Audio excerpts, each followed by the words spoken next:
तो घनाभ को बनाने के लिए सबसे पहले क्या बनाइए आप? आयत। क्या बनाइए? आयत। आयत बना के फिर इतना ही बड़ा आयत, फिर इतना ही बड़ा आयत। जैसे ये 15 सेंटीमीटर है तो इसके बीच में होगा 7.5 सेंटीमीटर। यहाँ पर यहाँ से यहाँ 15 है तो यहाँ भी होगा 7.5 सेंटीमीटर। यहाँ दोनों के बीच में यह 6 सेंटीमीटर, तो यहाँ से यहाँ 3 सेंटीमीटर। यहाँ एक बिंदा दीजिए दोनों के बीच में, और यहाँ से फिर इतना बाहर करिए 7.5 सेंटीमीटर, और ऊपर ले जाइए फिर यहाँ से 6 सेंटीमीटर, और फिर दोनों को क्या करिए? मिला। जैसे आप मिला देते हैं तो 2 आयत बन गया। कितना आयत बना? 2 आयत। अब क्या करिए? इस कॉर्नर को पकड़कर इस कॉर्नर से मिलाइए, ये हो गया चौड़ाई। ध्यान दीजिए कैसे, एक घनाभ में लंबाई, चौड़ाई और ऊंचाई 3 चीज हो जाएगा। घनाभ में क्या हो जाएगा? लंबाई भी हो जाएगा, चौड़ाई भी हो जाएगा और ऊंचाई भी हो जाएगा। ठीक है, जैसे ये देखिए, ये है मेरा लंबाई, ये है चौड़ाई, और ये क्या है? ऊंचाई। फिर से देखिए, ये है लंबाई, ये है पीछे वाला चौड़ाई। ठीक है, और ये क्या है? ऊंचाई। तो इस वाले को हम यहाँ देखिए, ये है मेरा लंबाई, ठीक है, ये वाला चौड़ाई है, इसको चौड़ाई नहीं करिएगा। ठीक है, अब ये हो गया मेरा चौड़ाई। ठीक है, चौड़ाई हो गया कितना? कितना चौड़ाई था? 6 सेंटीमीटर, और यहाँ से यहाँ तक हो गया ऊंचाई। ऊंचाई हम ले लेते हैं, मान लीजिए 3 सेंटीमीटर। क्या ले लिए? 3 सेंटीमीटर। तो ये बन गया मेरा क्या? घनाभ। आयत नहीं बना, क्या बन गया? घनाभ, है ना।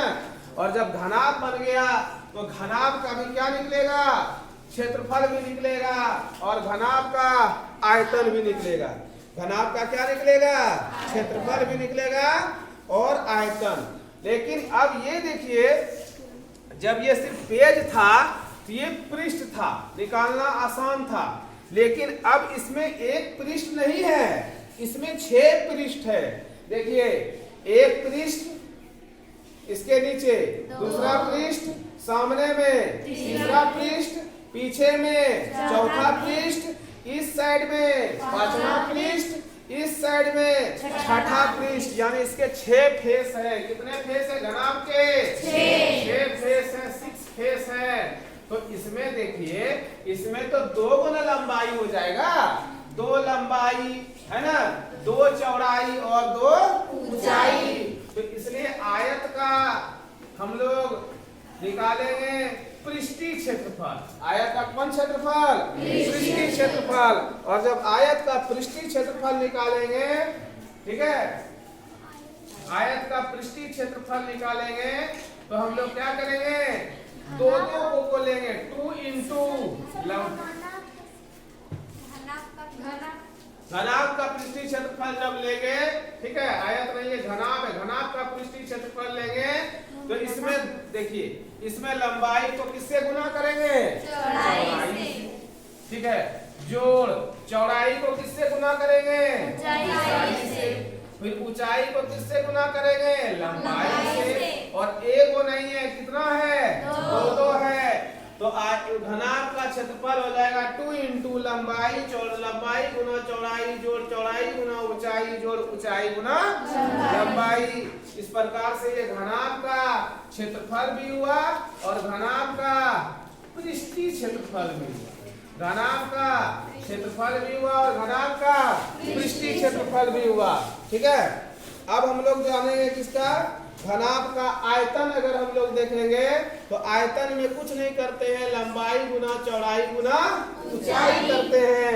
तो घनाभ का, जैसे ये कमरा भी आपका क्लासरूम है, ये वर्गाकार नहीं है, ये घनाभाकार है। कैसा है? घनाभाकार है। 9th क्लास का जो क्लासरूम है ये घनाभाकार है। तो घनाभ का आयतन अगर निकालेंगे, आयतन मतलब क्या हुआ? आयतन यहाँ नहीं समझाए थे। आयतन का मतलब होता है कि यहाँ पर ये जो आयतन है, ये कितना जो है जगह को, कितना जगह, इसमें से कितना चीजें आ सकती है, कितना इसमें हवा भर सकती है, कितना हवा भर सकती है। ठीक है, या आपके घर में कोई सामान है, पतला सा पॉलीथीन है, पॉलीथीन का आयतन, तो पॉलीथीन में कितना चावल आ सकता है, उसको आयतन कहते हैं। आयतन को कहते हैं वॉल्यूम। क्या कहते हैं? वॉल्यूम। तो घनाभ का आयतन होता है volume of cuboid is equal to, घनाभ का आयतन बराबर कुछ नहीं करना है, लंबाई को, चौड़ाई को और ऊंचाई को, तीनों को क्या करना है? गुना करना है। लंबाई गुना चौड़ाई गुना ऊंचाई। लंबा दिखते जाइए, लंबाई गुना चौड़ाई गुना ऊंचाई। इस प्रकार से लंबाई अगर देखिए कितना था, 15 सेंटीमीटर, चौड़ाई 6 सेंटीमीटर, ऊंचाई 3 सेंटीमीटर। तो 15 छके 90, 90 को 3 से गुना करिएगा 270 हो जाएगा। और यहाँ है सेंटीमीटर, यहाँ है सेंटीमीटर, यहाँ है सेंटीमीटर, तो कितना सेंटीमीटर? 3। तो सेंटीमीटर क्यूब। इसलिए जब जब घनाभ रहेगा, जब जब आयतन रहेगा, चाहे वो आयतन किसी भी चीज का हो, गोला का आयतन हो, शंकु का आयतन हो, बेलन का आयतन हो, घनाभ का आयतन हो, घन का आयतन हो, सब में आपको क्या करना है? क्यूब लगाना। क्लियर हो गया? नेक्स्ट हम लोग बढ़ते हैं किस पर? घन पर। किस पर बढ़ेंगे? घन पर। तो घन जो होता है वो किससे बनता है? घन किससे मिलकर बनता है? वर्ग से। घन किससे मिलकर बनता है? वर्ग से। तो सबसे पहले एक वर्ग बनाइए। वर्ग में चारों भुजा क्या होगी? वर्ग की चारों भुजा आपस में बराबर होती है। एक वर्ग बनाए, इस वर्ग का जो है एक भुजा ले लिए, मान लीजिए 6 मीटर। अब बड़ा लेते हैं 6 मीटर। आपका जो वहां से यहाँ तक क्लासरूम है ये लगभग 5 मीटर है। कितना मीटर है? 5 मीटर है। तो मान लीजिए हम जो है 5 मीटर ही ले लिए। ठीक है, ये तो ये 5 मीटर, तो ये भी 5 मीटर, ये भी 5 मीटर। क्यों? क्योंकि ये वर्ग है, ये वर्ग है। क्या है ये? वर्ग है। नहीं तो वर्ग का जो है ये वर्ग है, और वर्ग से हम क्या बना लेंगे? घन बना। वर्ग से घन बना लेंगे। तो जब घन मेरा बनेगा तो फिर एक वर्ग लेना होगा। जैसे घनाभ बनाए थे तो क्या किए थे? एक आयत लिए, फिर उसके आयत लिए, दूसरा आयत उसमें। तो इसको भी इसी तरह से बनाइए। फिगर को आधा बीच में लाइए, फिर आधा बाहर निकालिए, फिर इधर ले जाइए, फिर कीजिए खाली जगह को, इस कॉर्नर को इस कॉर्नर से मिलाइए, ऊपर वाले कॉर्नर को नीचे कॉर्नर से मिलाइए, इस कॉर्नर को इस कॉर्नर से मिलाइए, इस कॉर्नर को इस कॉर्नर से मिलाइए। और देखिए ये जो आपका पेंसिल का क्या है, ये बॉक्स है, ये जो है ये वर्गाकार है। ये कैसा है? वर्गाकार है। नहीं, ये जो है घनाकार है, वर्गाकार नहीं है, ये घनाकार है। नहीं, ये कैसा है?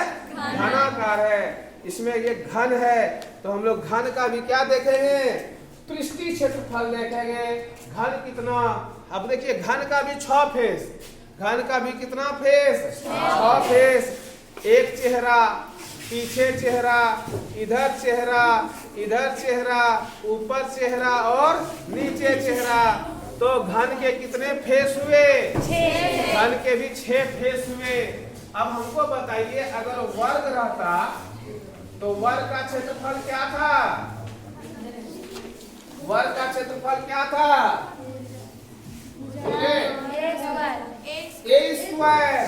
तो यहाँ पर जो है वर्ग का जो क्षेत्रफल था, तो वर्ग तो सिर्फ एक फेस वाला है ना, एक चेहरा है उसके पास। कितना चेहरा है? एक चेहरा है। तो इसलिए हुआ ए स्क्वायर। कितना स्क्वायर हुआ? ए स्क्वायर। लेकिन अब क्या हो रहा है? अब हो रहा है कि ये जो घन है इसके पास 6 गो फेस है, 6 गो चेहरा है, तो 6 गो ए स्क्वायर जुट जाएगा। आप लोग सीधा फॉर्मूला रटने लगते हैं, फॉर्मूला मत रटिए। 6 गो चेहरा है, पहला चेहरा, दूसरा चेहरा, फिर तीसरा चेहरा, इस तरह से। तो 6 गो ए स्क्वायर को क्या करेंगे? क्या करेंगे? जोड़ देंगे। जोड़िए। हो जाएगा 6a², यानी 6 गुना भुजा गुना भुजा। ठीक है, 6 गुना भुजा गुना भुजा। तो ये आपका हो गया क्या, घन का कुल पृष्ठीय क्षेत्रफल। कुल क्यों लिखे, क्योंकि एक वो पेज इसमें नहीं है, 6 वो पेज है। तो घन का कुल, पृष्ठीय से डरना नहीं, पृष्ठ बना पेज, पृष्ठ बना पेज, पृष्ठ मीन्स फेस, पृष्ठ मीन्स पेज। तो घन का पृष्ठीय क्षेत्रफल हो गया 6a²। ठीक है, लेकिन अगर दे दे सवाल कि घन का पार्श्व क्षेत्रफल क्या होता है या घनाभ का पार्श्व क्षेत्रफल क्या होता है, तो उसके लिए जो है हम लोग क्या करेंगे, उसमें लंबाई को, चौड़ाई को और ऊंचाई को हम लोग तीनों को क्या करेंगे, उसमें जोड़ेंगे। ठीक है, तो 2 फॉर्मूला और हम लोग देखेंगे, इसके बाद उसको हम मिटाते हैं। नेक्स्ट फॉर्मूला है मेरा कि घनाभ का या घन का, है ना, किसका, घन का या घनाभ का पृष्ठीय क्षेत्रफल। तो हम लोग पहले घनाभ का देख लेंगे, पार्श्व पृष्ठीय क्षेत्रफल। पार्श्व मतलब ऊपर, पार्श्व में ऊपर का देखेगा पार्श्व पृष्ठीय क्षेत्रफल। तो 2 फॉर्मूला स्टार बना के लिखिए, इस पर भी सवाल आता है। घनाभ का, है ना, घनाभ का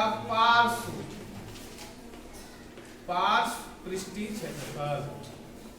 जैसे घनाभ आया तो इसमें ऊंचाई भी आ गया, घनाभ आया तो क्या आ गया, ऊंचाई आ गया। और जैसे ऊंचाई इसमें से आएगा तो इसका जो फॉर्मूला हो जाएगा, ठीक है, ये हो जाएगा 2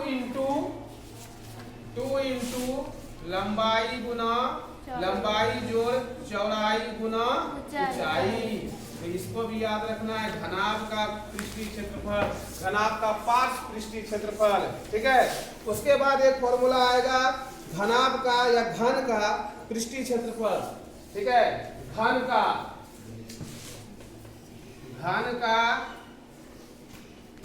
पार्श्व पृष्ठीय क्षेत्रफल, यानी कर्व वाला पृष्ठीय क्षेत्रफल। ठीक है, तो ऊपर और नीचे का हम लोग नहीं लेते हैं। ये जो यहाँ पर 6a² था ना, 6 में सिर्फ 2 घटा देते हैं, 4a²।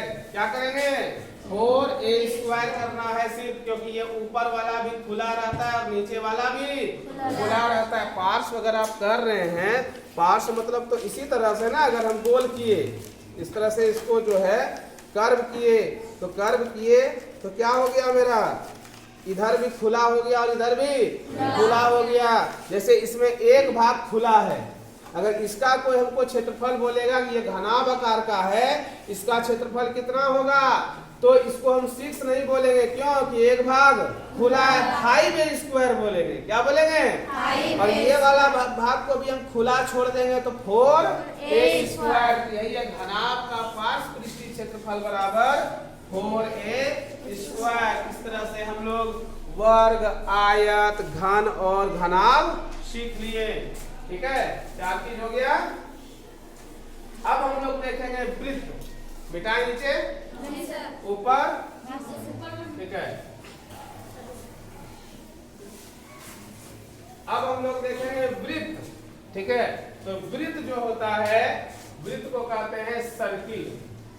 वृत्त को क्या कहते हैं इंग्लिश में, सर्किल। और ये जो सर्कल बना है, ये, ठीक है, ये बिंदुओं के समूह से बना है, बिंदुओं के समूह से बना है। और वो कर्व के रूप में, यदि कर्व के रूप में वृत्त एक बंद आकृति है, याद करिए, या कोई पूछ ले वृत्त क्या है, तो वृत्त एक बंद आकृति है जो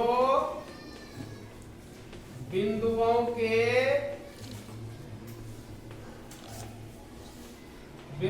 को कर्व के रूप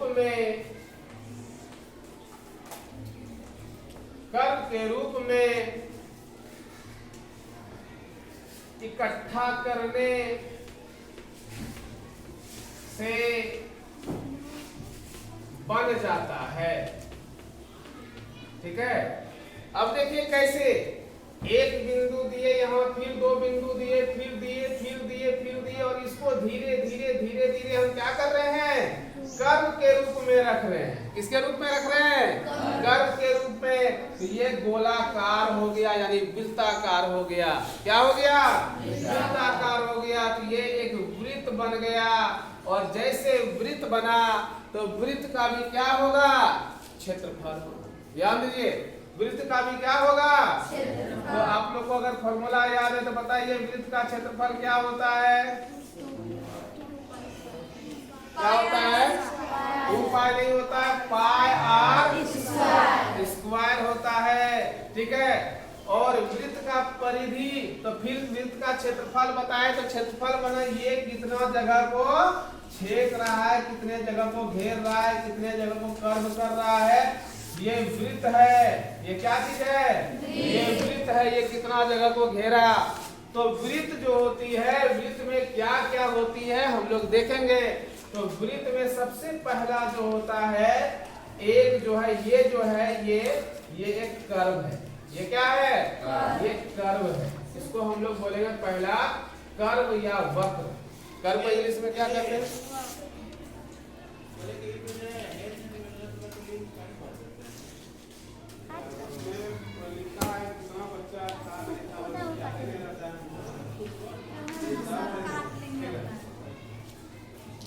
वृत्त में क्या रहता है, वक्र रहता है, वक्र रहता है। क्या रहता है, वक्र। तो वक्र के समूहों से, वक्र को हम लोग अगर एक बंद आकृति में ले ले, ये भी देखिए वक्र है, ये भी वक्र है, मतलब ये भी वक्र है। हम जो चले ये लाइन है, लेकिन हम घूम गए तो वक्र है। ऐसे करके बोले किसी बच्चा को, आ जाओ, ऐसे करके आओ, तुम घूम के आओ, बोलते हैं ना, तुम उधर से घूम के आओ, तो वो जिस रेखा पर घूमता है वो रेखा एक वक्र का निर्माण करती है। तो ये एक वक्र हो गया, और इसकी एक लंबाई भी होती है। वक्र की क्या होती है, लंबाई होती है।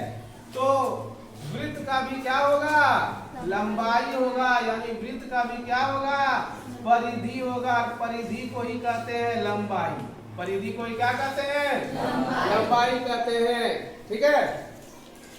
परिधि को लंबाई कहते हैं, और परिधि को अंग्रेजी में सरकमटेंस कहते हैं। आगे देखिए, तो वृत्त की परिधि जो होती है, मतलब कितना लंबा है। यहाँ से फीता लेकर अगर नापेंगे हम लोग, ये वृत्त कितना लंबा है। ठीक है। तो उसके लिए हमको क्या करना है, वृत्त का एक केंद्र खोजना है। केंद्र मतलब बीच का एक बिंदु, सेंटर, और सेंटर से लेकर वक्र तक बढ़ जाएंगे। सेंटर से लेकर कहां तक बढ़ जाएंगे, वक्र तक बढ़ेंगे। जिधर भी बढ़ेंगे, मतलब वृत्त के केंद्र से जीवा, ये पूरा जीवा भी बोलेंगे, या वक्र के किसी वक्र के अंतिम तक, इसको हम लोग बोलेंगे त्रिज्या, जिसको आर बोलते। क्या बोलते हैं, आर, त्रिज्या। अगर त्रिज्या है 5 सेंटीमीटर, ठीक है, तो हम निकाल सकते हैं इसका क्या जो है क्षेत्रफल है, या क्या इसका परिधि है। क्षेत्रफल और परिधि को हम आसानी से निकाल सकते हैं। तो वृत्त की जो परिधि होती है वो होती है 2 पाई आर। यहां भी आर, तो आर का मान बैठा देंगे, यहाँ भी आर का मान बैठा देंगे, और यहाँ पाई का वैल्यू कितना होता है, 22/7 का मतलब क्या हुआ कि 22 को 7 से भाग देना है। कितना लंबा है, वो भी लंबाई ये है, वो भी क्या है, लंबाई है। और सबको हम लोग देख लेंगे तो वृत्त का क्षेत्रफल निकल जाएगा। और यहाँ पर देखिए, दोनों को हम लोग निकाल लेते हैं। पहला को निकालते हैं, वृत्त का क्षेत्रफल क्या हो जाएगा, area of circle is equal to pi R square. Pi का मान 22/7, आर का मान 5 को क्या बार लिखोगे, 2 बार। क्यों, आर स्क्वायर है, तो 5 गुना 5, और क्या था सेंटीमीटर, तो 2 बार है लिखे तो 2 सेंटीमीटर स्क्वायर। अब इसको क्या करेंगे, ऊपर से गुना कर देंगे, नीचे से भाग दे देंगे। यहाँ पर 5 लिखे, अगर हम यहाँ पर 7 लिख देते तो बड़ा आसान हो जाता कटाना। ठीक है, तो 22 पंचे 110, 110 पंचे 550/7 सेंटीमीटर स्क्वायर निकल गया। क्या क्षेत्रफल। अगर हम परिधि निकालेंगे तो वृत्त की परिधि क्या हुआ, परिधि निकालेंगे सर्कमफ्रेंस ऑफ ए सर्कल, परिधि तो होता है 2 पाई आर, 2 पाई का मान 22/7, आर का मान 5 नहीं, अब फिर से गुना कर देंगे 22 44, 44 पंचे 220/7। ठीक है, अब यहाँ पर सेंटीमीटर स्क्वायर क्षेत्रफल में होता है लेकिन परिधि में नहीं होता है, सिर्फ सेंटीमीटर हो जाता है। इस प्रकार से हम लोग वृत्त की परिधि निकाल सकते हैं, वृत्त का क्षेत्रफल निकाल सकते हैं। और वृत्त में और क्या चीज होता है, तो वृत्त में एक और चीज होता है, उसका नाम है व्यास। व्यास होता है, वृत्त में जीवा होता है। ठीक है, वृत्त में जीवा होता है। वृत्त में जो है त्रिज्या है तो त्रिज्यखंड भी होता है। सवाल में हम लोग पढ़ेंगे क्योंकि ये बेसिक कॉन्सेप्ट है। त्रिज्यखंड क्या होता है, देखिए मान लीजिए यहाँ से यहाँ है कितना सेंटीमीटर, 5 सेंटीमीटर, तो यहाँ से यहाँ भी कितना होगा 5। क्यों, क्योंकि केंद्र से अगर हम वृत्त के अंतिम बिंदु तक पहुँचते हैं, वक्र तक पहुँचते हैं, तो ये दोनों लंबाई सेम होती है। तो ये हो गया, मेरा जीवा। क्या बात है बाबू, हो गया, ये क्या होता है जीवा। अगर त्रिज्यखंड किसको बोलेंगे, अगर हम बोल देंगे क्या ये मेरा घर है और घर के इस कॉर्नर में मेरा यहाँ पर जो है बना हुआ है किचन, या यहाँ पर बना हुआ है गेस्ट रूम। क्या बना है गेस्ट रूम, तो ये जो है मेरा घर का एक भाग हो गया ना। तो ठीक उसी तरह से इस केंद्र बिंदु से, वृत्त के केंद्र से अगर हम 2 त्रिज्या ले लेते हैं अलग अलग जगह पर, और कुछ एंगल बन जाता है, कुछ कोण बन जाता है, थीटा बन जाता है, तो दोनों के बीच की जो क्या होगी, दोनों के बीच का जो क्षेत्रफल होगा उसी का नाम है त्रिज्यखंड। दोनों के बीच का जो एरिया होगा, क्षेत्रफल होगा, जो जगह छेदेगा उसी का क्या नाम है त्रिज्यखंड नाम है, उसी का नाम है त्रिज्यखंड। तो त्रिज्यखंड समझ गए, ठीक है, इसको बोलेंगे त्रिज्यखंड। अब जीवा किसको कहेंगे, जीवा जो होगी यहाँ 2 त्रिज्या के बीच की जो वक्र रहेगा, एक त्रिज्या है ये वाला, दूसरा त्रिज्या है ये वाला, दोनों के बीच का जो यहाँ से यहाँ तक जो लंबाई है